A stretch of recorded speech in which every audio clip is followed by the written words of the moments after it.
بہت سارے لوگ ہیں اور ان کے پاس دولت ہے، سب کچھ ہے، دین نہیں ہے. صحیح. تو وہ اللہ رب العالمین کی عطا ہے. چونکہ حدیث میں آتا ہے کہ من یرد اللہ بہ خیرا یفقہہ فی الدین، اللہ جس کے ساتھ بھلائی کا ارادہ کرتا ہے اسے دین کا فہم نصیب کر دیتا ہے. سبحان اللہ، بے شک ایسے ہی ہے. تو یہ محض اس کا فضل اور کرم ہے. ہم اپنی کوشش سے شاید نہ مسلمان ہو پاتے، نہ ہم صحیح معنوں میں انسان بن پاتے. صحیح. یہ سب اللہ کی توفیق سے ایسا ہوتا چلا گیا اور اللہ نے اس کے اسباب بنائے. اور بچپن میں تو بالکل بھی کسی کو بھی شوق نہیں ہوتا، چاہے دین کا چاہے دنیا کا. زبردستی ماں باپ جو ہے وہ پڑھاتے ہیں. اچھا. اور مجھے اچھی طرح وہ وقت یاد ہے، میں تیسری جماعت میں اسکول میں تھا تو والد صاحب پہلی دفعہ مجھے پکڑ کے مدرسے لے جانے لگے. میں رو رہا تھا اور نہیں جانا چاہتا تھا، اور میری نانی والد صاحب سے کہہ رہی تھی کہ تو ایک روٹی بچانے کے لیے جو ہے میرے بچے کو جو ہے تو وہاں مدرسے ڈالنا چاہ رہا ہے. اچھا. کیونکہ مدرسے میں ایسا تھا کہ ہفتہ بھر بچے رہتے تھے اور پھر ہفتے بعد جمعرات کو چھٹی ہوتی تھی تو گھر آتے تھے. تو میری روٹی اس کو دے دینا، تو اس کو مدرسے نہ. ہائے ہائے، پیار دیکھیے. اور میں اس وقت دل میں یہی سمجھتا تھا کہ اس پورے گھر میں میری نانی ہے جو مجھ سے پیار کرتی ہے، باقی سارے میرے دشمن ہیں. اور والد صاحب زبردستی ڈال ہے. اور آج میں سمجھتا ہوں کہ والد صاحب نے جو کچھ کیا الحمدللہ ہماری بھلائی کے لیے کیا. اللہ ان کو جزائے خیر دے. آج وہ دنیا میں نہیں ہے، اللہ انہیں کروٹ کروٹ جنت نصیب فرمائے. آمین آمین. ہماری بھی یہی دعا ہے. آپ ایک سوال پوچھنا چاہ رہے ہیں قریب آنے کے بالکل. کیا ان کی شہادت ہوئی تھی؟ اچھا، سوال یہ پوچھا ہے کیا ان کی شہادت ہوئی؟ جی ہاں شہادت. جی ہاں شہادت ہوئی تھی. جی ہاں شہادت ہوئی تھی. جی ہاں شہادت ہوئی تھی. جعفر طیار. یہ کیا ہوتا ہے اچانک سے؟ آپ پوچھے چلے جا رہی ہیں. آپ پوچھ رہے ہیں یا جواب دے رہے ہیں؟ سوال ہے یہ سوال ہے. جی. دیکھ لیں، اب میں آپ کو چانس نہیں دوں گا. اب اگر آپ لڑکھڑائے تو اب میں آپ کو چانس نہیں دوں گا. اگر اس پہ بھی آپ یقین کامل کے ساتھ، مستقل مزاجی کے ساتھ، جی برجستگی کے ساتھ، ماشاءاللہ اب تو بالکل بھی نہیں لڑکھڑا رہے. ٹھیک ہے جناب، اگر آپ نے طے کر لیا ہے کہ آج آپ کو انعام نہیں لے کے جانا، خالی ہاتھ جانا چاہتے ہیں یہاں سے، تو میں کچھ بھی نہیں کر سکتا، کوئی بھی کچھ نہیں کر سکتا. آپ کا آخری جواب یہی ہے؟ جی. حضرت جعفر طیار، بالکل صحیح آپ نے بوجھا، اور آج کی شخصیت بھی یہی تھی. اور میں اب آغا صاحب سے درخواست کروں گا 2 جملے آپ کی شخصیت پہ اگر آپ اظہار فرماتے. کون ہے حضرت جعفر طیار؟ بنی ہاشم سے آپ کا تعلق ہے، شہادت، ہجرت، یہ سب چند باتیں اگر آپ. جناب جعفر طیار کی تاریخ سے تو ہر مسلمان واقف ہے. ایسا ہی ہے. اور خاص طور پر جب ہجرت کر کے آپ حبشہ گئے تھے تو وہاں نے جو عظیم جو خطبہ دیا، جس خطبے کی وجہ سے بادشاہ رونے لگا، حبشہ کا جو بادشاہ رونے لگا. ان کے زبان میں کتنے تاثیر، اور اللہ تبارک و تعالیٰ نے فصاحت و بلاغت سے کتنا نوازا تھا. ان کا ویسے تو ہر قدم جو ہے وہ ان کے لیے نورانی ہے، لیکن یہ جو حبشہ کے اندر جو اسلام کو اچھے انداز سے جو پہنچایا اور اس طریقے سے مسلمانوں کی بھی جان کی بخشش ہوئی، اس کے علاوہ جو ان کی جو قربانی ہے کہ اللہ کے رسول نے خود تو گریہ فرمایا ان کے بارے میں. اور جعفر طیار وہ 2 پروں کے ذریعے ہیں. طیار اسی وجہ سے کہ اللہ کے رسول نے ارشاد فرمایا کہ اللہ نے ان کو 2 پر دیے جس کے ذریعے پرواز کرتے ہوئے جنت کی طرف. سبحان اللہ سبحان اللہ. یہ 2 پر ان کو جنت میں ہے، دنیا میں ہے؟ دنیا کے اندر سے حضور نے فرمایا. حضور نے فرمایا. ایک بہت اچھی بات آپ نے کر دی. ہل سٹی کی طرف سے یہ گفٹ ہیمپر آپ کو جائے گا. میں نے تو قاری صاحب سے وعدہ کر لیا تھا، ایک اور قاری صاحب کے لیے لازمی منگوانا پڑے گا. آئیے جی اپنا انعام وصول کیجئے، قبول کیجئے. مومل کا بھی گفٹ ہیمپر ہمارے پاس ہے بھابھی کے لیے. یہ لیجئے جناب، یہ لیجئے، اور یہ بھابھی کے لیے، دونوں استعمال کریں. بہت شکریہ.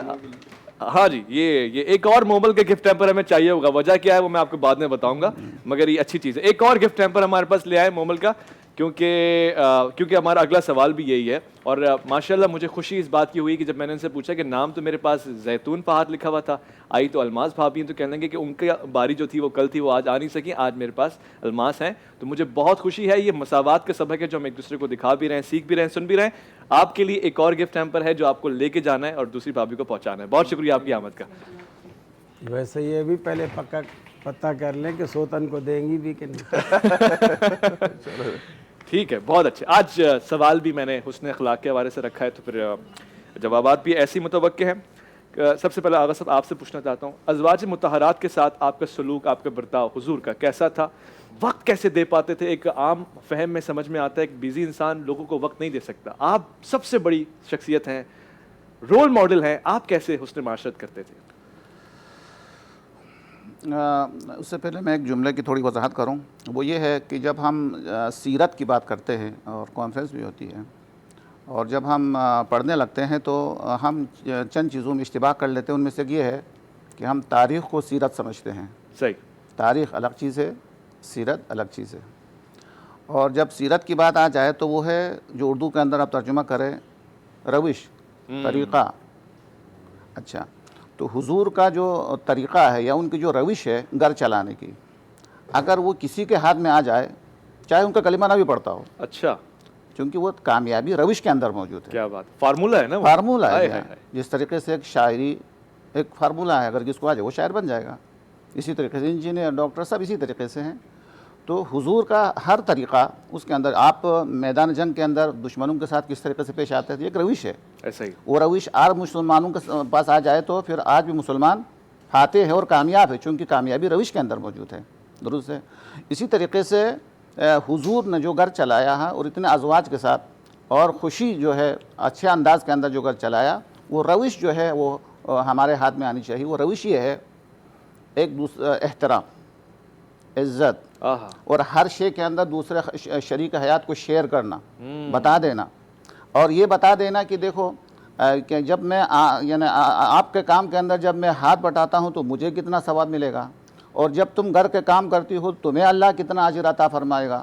اور یہاں تک کہ حضور صلی اللہ علیہ وسلم اکثر احادیث اور اکثر چیزیں جو ہے ہمیں ازواج کے ذریعے ہم تک پہنچے ہیں کہ فلان بیوی نے فرمایا کہ حضور 15 شعبان کو، بی بی عائشہ رضی اللہ تعالیٰ عنہ نے فرمایا کہ حضور 15 شعبان کو یہ اعمال انجام دیے، اس طریقے سے پہنچے. اور حضرت امام حسین کی شہادت کو ام سلمہ کے ذریعے. کہنے کا مطلب یہ ہے کہ اس طریقے سے گل مل کے بیٹھ جاتے تھے اور اپنی شریک حیات سے اس طریقے سے قریب رہتے تھے، ہر چیز کے اندر ان کو شریک رکھتے تھے. اور جب سفر میں جاتے ہیں تو ہر ایک کے ساتھ ایک اچھے انداز کے اندر ملنا، واپس آنے کے بعد ہر گھر کے اندر جانا، اس طریقے سے جسے ہم شارٹ الفاظ کے اندر عدل کہا جاتا ہے. جب عدل ہو جائے تو بی بی زہرا کا جملہ ہے سلام اللہ علیہا، والعدل تنسیخا للقلوب. اللہ نے معاشرے کے اندر عدالت کو اسی لیے ایک واجب قرار دیا ہے تاکہ دل ایک دوسرے سے جڑ جائیں. تو حضور کا جو طریقہ، جن میں سے ایک کا میں جو سمجھا ہوں، قاری صاحب بھی اس کی شاید تائید کریں گے یا اگر اصلاح فرمائیں گے، وہ یہ ہے کہ حضور علیہ السلام صلی اللہ علیہ وسلم چاہے انسانوں کے ساتھ ہو چاہے دوسرے کے ساتھ، یہ فکر نہیں کرتے تھے کہ میرے کتنے حقوق ادھر ہے وہ لینا ہے، بلکہ ہمیشہ اس فکر میں رہتے تھے کہ میرے اوپر کتنے حقوق ہے جو مجھے ادا کرنا ہے، لینے کے بجائے حقوق دینے کی. جی ہاں. جب اس انداز سے معاشرہ اگر ہم چلے، آج بھی ہم اس طریقے سے چلائیں، تو اس طریقے سے ہمارا گھر بھی جنت کا ٹکڑا بن سکتا ہے. اور جب تک ہمارا گھر جنت نہیں بنے گا ہم اس جنت میں جا بھی نہیں سکتے. کیا خوبصورت بات آپ نے کی. اگر دنیا میں اپنے گھر کو جنت نہیں بنا، سب سے پہلے اپنے گھر کو جنت بنا دے. اس کے اندر سلام ہی سلام ہو، احترام ہی احترام ہو، عزت ہی عزت ہو، ایک دوسرے کا خیال ہو، اور ہر چیز عبادت سمجھ کے انجام دے دے. یعنی روایت کے اندر ہے کہ بیوی کے چہرے کو دیکھ کے ہنسنا مسکرانا کتنا ثواب و اجر و ثواب ہے، اور بیوی اگر شوہر کو پانی پلائے تو کتنا اجر و ثواب ہے. تو خلاصہ اس کو دین کے طریقے سے اللہ کے نام پہ چلائے گا تو وہ چھوٹا سا گھر جنت بن جائے گا. جب یہ جنت بنے گا تو قبر خود بخود جنت بنے گی، جنت کے اندر خود بخود جائے گا. لیکن اس کے مقابلے میں جیسا ہمارا طریقہ ہوتا ہے، بیوی کہتی ہے یہ کیا لے کے آئے ہو، اور شوہر کہتے ہیں یہ کیا پکا کے لے کے آئی ہو، یہ والا طریقہ جنت کا نہیں ہے، جہنم کا طریقہ ہے. یہ ایک دوسرے کے اوپر تنقید کرنا، ایک دوسرے کا عیب نکالنا، ایک دوسرے کی کمزوری نکالنا، یہ سب کا سب کیا ہے، جہنم کے. اگر اس طرح ہو تو ہمارا گھر جہنم بنے گا، بہت ساری بیماریاں آئے گی. دنیا کے اندر گھر بھی جہنم، جب اس جہنم سے آزاد ہوگا تو ڈائریکٹ دوسرے جہنم کے اندر چلا جائے گا. کہنے کا مطلب یہ ہے کہ حضور اپنی شریک حیات کے ساتھ بہت نزدیک رہتے تھے اور بہت ہی قریب رہتے تھے، ان کے دکھ اور درد کے اندر شریک رہتے تھے. یہ رسول خدا کی ہی تربیت کا ایک اثر ہے. میں ایک چھوٹا سا واقعہ سناتا ہوں اگر وقت ہے تو، کہ حضرت زہرا علیہ السلام کا جب آخری وقت تھا تو مولا کائنات فرماتے ہیں کہ یا زہرا آپ نے کسی چیز کی خواہش نہیں کی، آپ مجھے کسی چیز کی خواہش کریں. یہ ایک جملہ ہے جس کے اندر سب کچھ موجود ہے. اور اس طرح سے زہرا فرماتی ہے یا علی آپ نے میرا اتنا خیال رکھا مجھے کہنے کی ضرورت ہی پیش نہیں آئی. کہنے کی ضرورت ہی نہیں. ہاں، یہ ہے رسول اللہ کے تربیت یافتہ، یہ ہے رسول اللہ نے جو نمونہ ہمارے لیے رکھ کے گئے ہیں. تو یہ جو ہمارے لیے بہت ضروری ہے کہ ازواج مطہرات اور ہر ایک کے ساتھ ان کا تعلق چونکہ عادلانہ تھا، اور جس معاشرے کے اندر عدالت ہوگی وہاں محبت خود بخود ہوگی. ٹھیک ہے، ٹھیک، جو ہے جہاں پہ جو دشمنیاں سب کا پھیلتی ہے، جب اپنی ذات کو آگے ہے کہ لینے کی فکر ہے، دینے کی فکر نہیں ہے. یہ نہیں سمجھتے ہیں کہ میرے اوپر کتنے حقوق ہے جو مجھے دینے کے ہیں. ہمیشہ یہ رہتا ہے کہ میرے حقوق کتنے ہیں جو ان کے اوپر ہے. اور اس سے بھی زیادہ جو ہے وہ کم بختی یہ ہے کہ گاڑی سیکھے بغیر نہیں چلاتا. ہم جو آج کی بات کر رہا ہوں، صحیح کہہ رہے ہیں. سیکھے بغیر گاڑی نہیں چلاتا، سیکھے بغیر جہاز نہیں چلاتا، سیکھے بغیر موبائل کو نہیں کھولتا، لیکن سیکھے بغیر شادی کر لیتے ہیں کہ یہ بھی نہیں پتہ ہے کہ میرے حقوق کتنے زوجہ کے اوپر ہے، یہ بھی نہیں پتہ ہے کہ زوجہ کے کتنے حقوق میرے اوپر ہے، کچھ بھی نہیں پتہ، بس اتنے ہی پتہ ہے کہ میرے حقوق ادھر ہے. اب ظاہراً شریک حیات اپنی ذمہ داری سے زیادہ حقوق ادا کر رہی ہوتی ہے، لیکن میں سمجھ رہا ہوں شاید حقوق میں کمی ہے. صحیح، یعنی اگر میں صحیح سمجھاؤں تو آپ اس طرف اشارہ کر رہے ہیں کہ اب شادی کرنے سے پہلے کورس کرنا پڑے گا شادی کو سمجھنے کے لیے. پتہ تو چلنا چاہیے کہ حقوق میں جب میں کسی کو شریک حیات بنا رہا ہوں، میرے حقوق کتنے ان پر ہے، ان کے کتنے حقوق میرے اوپر ہے، یہ پتہ ہونا چاہیے نا. سرحد پتہ ہونی چاہیے. جب سرحد پتہ ہوگا تو فائدہ کیا ہوگا پتہ ہے؟ جب آپ کو پتہ ہوگا کہ آپ کی شریک حیات کی ذمہ داری صرف یہاں تک ہے، جب آپ دیکھیں گے کہ پریکٹیکل یوز سے زیادہ خدمتیں کر رہی تو آپ کے دل کے اندر محبت ٹھیک ہوگی، محبت مزید بڑھ جائے گی انشاءاللہ. بہت اچھی بات آپ نے کی ہے حضور اکرم. اسی بات کو تھوڑا سا آگے بڑھا جی اچھی بات. جیسے نبی کریم صلی اللہ علیہ وسلم نے فرمایا کہ خیرکم خیرکم لأہلہ وانا خیرکم لأہلی، کہ تم میں سب سے بہترین انسان وہ ہے جو اپنے گھر والوں کے لیے اچھا ہے. بے شک. پھر آپ نے خود کو بطور مثال کے پیش کیا کہ میں تم سب میں اپنے اہل کے ساتھ اچھا ہوں. ایسا ہی. تو یعنی یہ اہل کے ساتھ اچھا ہونا ایک مسلمان کی ذمہ داری ہے. صحیح. پھر نبی کریم صلی اللہ علیہ وسلم نے اس کا ایک حل بتایا کہ تم کیسے گھروں کے اندر آج ہر دوسرے تیسرے گھر میں جھگڑے ہیں، طلاقیں ہیں، بعض منگنیاں ابھی نکاح تک نہیں پہنچتی ٹوٹ جاتی ہیں، ایسا ہی ہے. بعض نکاح ہوتے ہیں رخصتیاں نہیں ہوئی ہوتی ہیں وہ ٹوٹ جاتے ہیں. تو یہ چیزیں جو پیدا ہو گئی ہیں وہ انہی غلط روش کی وجہ سے، غلط رواجوں کی وجہ سے اور طریقہ کار سمجھ نہ آنے کی وجہ سے نبی کریم صلی اللہ علیہ وسلم نے محبت پیدا کرنے کے لیے گھروں میں کچھ آپ نے اصول اور ضابطے بنا رکھے تھے. مثلاً آپ کبھی بھی سفر سے آئے تو آپ کبھی بھی اچانک دبے پاؤں بغیر اطلاع خاموشی سے گھر میں داخل نہیں ہوئے. سبحان اللہ. آپ پہلے آتے سیدھا مسجد جاتے، بلال کو بلاتے، کہتے گھروں میں بتا دو میں آ گیا ہوں، ابھی وضو کر نفل پڑھ کے میں گھر میں آؤں گا. اس میں بڑی حکمتیں تھیں. ایک تو یہ بھی تھا کہ میری عدم موجودگی میں اگر گھر میں کوئی ایسی چیز آئی ہے جو مجھے ناپسند ہے، صحیح، تو میرے آنے سے پہلے اسے ہٹا دیا جائے. صحیح. تاکہ وہ جو میرے دل میں تم لوگوں کا جو ایک امیج بنا ہوا ہے وہ اسی طرح سدا بنا رہے. صحیح. اور دوسرا خامند کے سفر پر ہونے کی وجہ سے عورت عموماً اپنی بیوٹی پر، اپنے بناؤ سنگار پر، کنگھی پر، اس پر وہ توجہ نہیں دیتی. صحیح. کہ بھی اب جس دھوپ کی دل میں ٹھنڈک تھی وہ دھوپ اسی کے ساتھ گئی. اب ان جلتی بلتی گلیوں میں اب خاک اڑاؤں کس کے لیے؟ کس کے لیے؟ بہت اچھی بات آپ نے کی. ایک لائیو کالر بھی ہمارے پاس ہیں. السلام علیکم ورحمۃ اللہ. جی السلام علیکم. وعلیکم السلام. جی عبید بھائی آواز آ رہی ہے؟ اب آپ کی آواز آ رہی ہے، پیاری آواز ہے آپ کی. کون صاحب کہاں سے؟ میں عمر احمد بات کر رہا ہوں کراچی سے. ماشاء اللہ. کیا سوال پوچھیں گے؟ علماء کرام تشریف رکھتے ہیں. اچھا عبید بھائی میرا علماء کرام کا سوال ہے، اپنا تھوڑا سا جو ہے وہ سخت بھی ہو سکتا ہے تو میں پیشگی معذرت چاہتا ہوں. علماء کرام سے میرا سوال ہے کہ مذہب جو ہے مطلب وہ سب کے لیے برابر ہے. ہمارا مذہب آیا سب کے لیے برابر آیا، مگر ابھی کچھ ایسا دیکھنے میں آتا ہے کہ ایلیٹ کلاس کے لیے کچھ اور ہے اور مڈل کلاس کے لیے کچھ اور ہے. ابھی مثال آپ یوں دیکھ لیں کہ 2 دن پہلے ایک سیاسی جماعت کی افطار پارٹی ہوتی ہے، وہاں پر جو ہے ایک نامحرم خاتون ایک محرم مرد کے ساتھ جو ہے وہ ایک چھوٹے سے صوفے پہ چپک کے بیٹھتی ہیں. وہاں پہ موجود ہمارے علماء کرام بھی موجود ہوتے ہیں مگر ان کو کوئی کچھ کہتا نہیں ہے. تو مطلب یہ سمجھ میں نہیں آتا کہ کوئی اور کرے تو اس پہ فوراً انگلیاں اڑ جاتی ہیں، ایلیٹ کلاس ہو تو اس پہ کوئی کچھ نہیں کہتا. سر اس پہ تھوڑی سی روشنی اگر علماء کرام ڈال دیں تو مہربانی ہوگی. ٹھیک حضور آپ اس پہ روشنی ڈال دیجیے گا. علماء کرام رول ماڈل ہیں آج کی شخصیات جو ہیں. اب وہ انہوں نے حوالہ دیا ایک افطار پارٹی کا غالباً جس میں مرد عورت ساتھ بیٹھے ہیں. علماء کرام کی ذمہ داریاں بڑھ جاتی ہیں. جی میں پہلی بات مکمل کر لوں؟ اچھا ہو جائے گا اگر حاضر تازہ جواب چلا جائے. چلو پہلی بات تو یہ ہے کہ یہ کہہ رہے ہیں کہ اس پر انگلیاں نہیں اٹھتی. انگلی تو اٹھ گئی ہے، کال بھی کر لی، سوال بھی اٹھا لیا اور لائیو سوال آ گیا اور پورے پاکستان نے سن لیا. انگلی تو اٹھ گئی، لہٰذا یہ اعتراض تو ویسے رفع ہو گیا کہ انگلی نہیں اٹھتی. اور دوسری بات یہ ہے کہ ایسے مواقع دنیا میں ہوتے ہیں کہ نبی کریم صلی اللہ علیہ وسلم نے فرمایا کہ اس برائی کو تم ہاتھ سے مٹاؤ, صحیح اگر نہیں مٹا سکتے تو زبان سے مٹاؤ. صحیح یعنی ایسا بھی ممکن ہے کہ ہم ہاتھ سے نہ مٹا سکیں. پھر آپ نے فرمایا اگر زبان سے بھی نہیں مٹا سکتے تو پھر کم از کم دل میں برا جانو. دل میں برا جان. اور یہ فرمایا اضعف الایمان ہے, یہ کمزور ترین ایمان ہے. صحیح بھئی یوں سمجھ لے اب جس ماحول میں ہم رہ رہے ہیں یہ غنیمت ہے کہ ہمارے پاس کمزور ترین ایمان بھی باقی ہے, اچھا ورنہ یہ بھی نہ ہوتا تو ہم کیا کرتے. ٹھیک ٹھیک ٹھیک. تو یعنی ماحول کا اتنا اثر ہے ہمارے اوپر. اور پھر وہ چپک کے جو بیٹھا ہے وہ عالم نہیں چپک کے بیٹھا ہے. ہم تو کبھی بھی اس طرح نہیں کرتے. وہ اگر کسی نے, اب جیسے رشتہ دار ہوتے ہیں بعض دفعہ شادیاں کرتے ہیں اور حال کے اندر وہ گیدرنگ مکس ہوتی ہے, جی بیچ میں پارٹ بھی نہیں ہوتا ہے, جی اور آدمی کہے بھی تو وہ کہتے ہیں بھی سارے تو اپنے ہیں, پردے کا رواج نہیں ہے. اب جس نے ساری زندگی پردہ نہیں کیا اس کو افطاری میں پردہ کروا کے کیا کریں گے. صحیح کہہ رہے ہیں. ساری زندگی بغیر محرم کے گھومتی ہے, حج پہ جانے لگے گی تو مسئلہ پوچھے گی کہ محرم کے بغیر حج ہوتا ہے کہ نہیں ہوتا. تیرا تو ہو ہی جائے گا, تو ساری زندگی گھومی ہے اسی طرح. عدت میں بیٹھے گی تو پردے کا مسئلہ پوچھے گی کہ مجھے کس کس سے پردہ کرنا ہے, حالانکہ عدت کا پردے سے کوئی تعلق ہی نہیں.